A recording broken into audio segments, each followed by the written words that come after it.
Censire e regolamentare il comparto delle badanti e contemporaneamente aiutare le famiglie venete che hanno bisogno di un aiuto. Presentato in Regione il testo di legge che rivoluziona l'assistenza alle persone in condizioni di fragilità. Prevede la formazione delle badanti, prevede l'apertura di uno sportello all'interno dei comuni di consulenza per le famiglie che si trovano in questo stato di necessità di assumere un badante. Previsto anche un aiuto economico che può arrivare a 5.000 euro.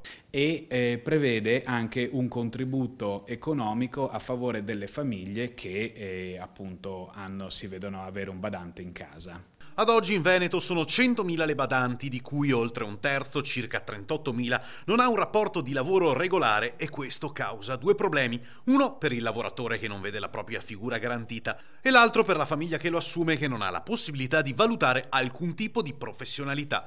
Con questa legge si cerca di ridefinire e riorganizzare il modello di domanda e offerta. Molto spesso purtroppo le famiglie preferiscono non regolarizzare il rapporto di lavoro per molte difficoltà dal punto di vista tecnico, amministrativo nell'assumere un badante e spesso non sanno quali sono i loro diritti e i loro doveri davanti a questa persona, né sanno quali sono i diritti e i doveri del badante e questo fa in modo che spesso le famiglie preferiscano pagare in nero, diremmo.